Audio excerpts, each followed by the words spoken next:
ಜ್ಞಾನೋಕ್ತಿಗಳು 30ನೇ ಅಧ್ಯಾಯ 5ನೇ ವಾಕ್ಯ. ದೇವರ ಪ್ರತಿಯೊಂದು ಮಾತು ಶುದ್ಧವಾದದ್ದು, ಆತನು ಶರಣಾಗತರಿಗೆ ಗುರಾಣಿಯಾಗಿದ್ದಾನೆ. ಈ ವಾಕ್ಯದಲ್ಲಿ ದೇವರ ಮಾತುಗಳು ಎಂಥವು ಎಂಬುದಾಗಿ ತಿಳಿಸಿ ನುಡಿದಂಥ ಸಂಗತಿಗಳನ್ನು ವಿವರಿಸಲಾಗಿದೆ. ನೋಡುವಂಥ ಸಮಯದಲ್ಲಿ ಸ್ಪಷ್ಟವಾಗಿ ಹೇಳಲಾಗಿದೆ, ದೇವರ ಪ್ರತಿಯೊಂದು ಮಾತು ಶುದ್ಧವಾದದ್ದು ಎಂಬುದಾಗಿ.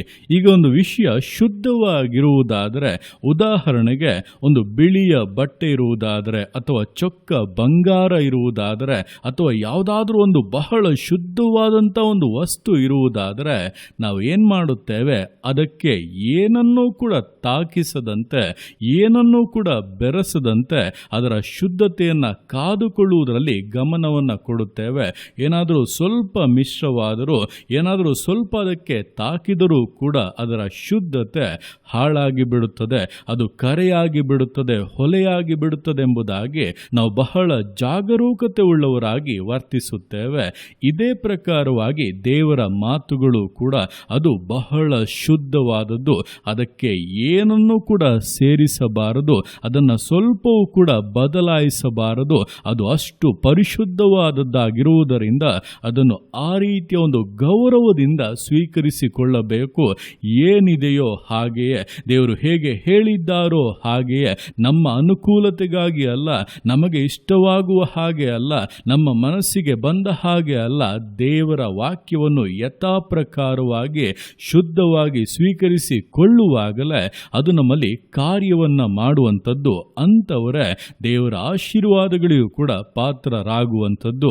ಅದನ್ನೇ ಮುಂದಿನ ವಾಕ್ಯದಲ್ಲಿ ತಿಳಿಸುತ್ತಾ, ಆತನು ಶರಣಾಗತರಿಗೆ ಗುರಾಣಿಯಾಗಿದ್ದಾನೆಂಬುದಾಗಿ ಹೇಳಲಾಗಿದೆ. ಅಂದರೆ ಯಾರು ದೇವರ ವಾಕ್ಯಗಳನ್ನು ಹಾಗೆ ಸ್ವೀಕರಿಸಿಕೊಂಡು ಅದಕ್ಕೆ ಶರಣಾಗುತ್ತಾರೋ ಅವರಿಗೆ ದೇವರು ಗುರಾಣಿಯಾಗಿ ನಿಂತು ಯಾವ ದುಷ್ಟ ಕಾರ್ಯಗಳು, ಯಾವ ವಿರೋಧವಾದ ಕ್ರಿಯೆಗಳು, ಸೈತಾನ ಕುಯುಕ್ತಿಗಳು, ಮನುಷ್ಯರ ವಂಚನೆಗಳು, ಯಾವುದೇ ಕ್ರಿಯೆಗಳು ಕೂಡ ಅವರನ್ನು ಮುಟ್ಟದೇ ಇರುವಂತೆ ಕಾಪಾಡುತ್ತಾರೆ. ಅಷ್ಟು ಮಾತ್ರವಲ್ಲ, ಆತನ ಪರಾಂಬರಿಕೆಯಲ್ಲಿ ಇದ್ದ ಮೇಲೆ ಖಂಡಿತವಾಗಿ ಸಂತೃಪ್ತಿಯನ್ನು, ಸಮಾಧಾನವನ್ನು, ಸಂತೋಷವನ್ನು, ಎಲ್ಲ ಆಶೀರ್ವಾದಗಳನ್ನು ಹೇರಾಳವಾಗಿ ಅನುಭವಿಸುವಂಥದ್ದು ನಿಶ್ಚಯವಾಗಿದೆ.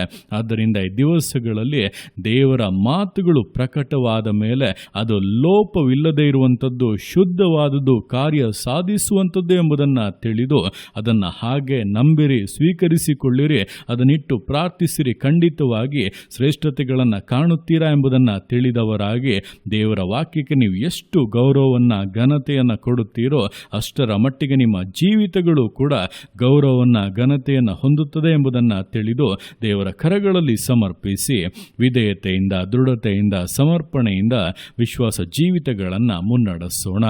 ದೇವರ ಕರಗಳಲ್ಲಿ ಸಮರ್ಪಿಸಿ ಪ್ರಾರ್ಥಿಸೋಣ. ಯೇಸುವೆ ಸ್ತೋತ್ರ ರಾಜ, ಕೊಟ್ಟಂಥ ದಿವಸಕ್ಕೋಸ್ಕರ ಸ್ತೋತ್ರ ಕರ್ತನೆ. ಈ ದಿವಸವನ್ನು ನಿನ್ನ ಕರಗಳಲ್ಲಿ ಸಮರ್ಪಿಸ್ತೇನೆ. ಪ್ರತಿಯೊಂದು ಜೀವಿತಗಳನ್ನು ನೀನು ಆಳ್ವಿಕೆ ಮಾಡು, ಬಲಪಡಿಸು ಕರ್ತನೆ. ಹೌದಪ್ಪ, ನಿನ್ನ ವಾಕ್ಯದ ಮೂಲಕ ನಿನ್ನ ಒಟ್ಟಿಗೆ ಸ್ಪಷ್ಟವಾಗಿ ಮಾತನಾಡಿದ್ದೀಯ. ನಿನ್ನ ಪ್ರತಿಯೊಂದು ಮಾತು ಕೂಡ ಶುದ್ಧವಾದದ್ದು.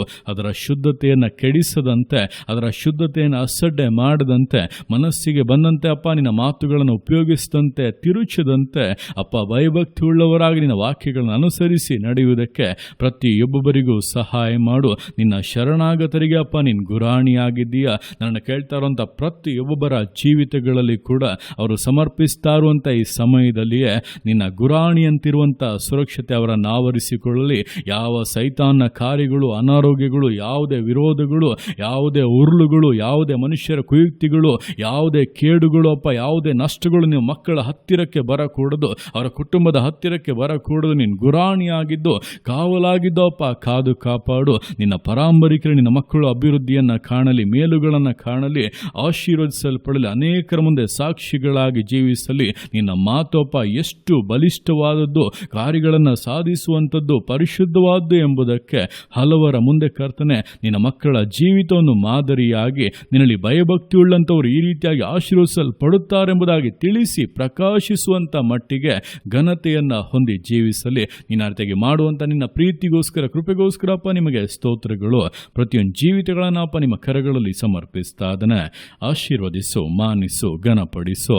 ಎಲ್ಲ ನಿಮ್ಮ ಕರಗಳಲ್ಲಿ ಸಮರ್ಪಿಸಿ ಎಲ್ಲ ಸ್ತುತಿಯನ್ನು ಮಾತನಿನೊಬ್ಬನಿಗೆ ಸಲ್ಲಿಸಿ ಯೇಸುವಿನ ನಾಮದಲ್ಲಿ ಬೇಡುತ್ತೇನೆ ನಮ್ಮ ತಂದೆಯೇ. ಆಮೇನ್, ಆಮೇನ್.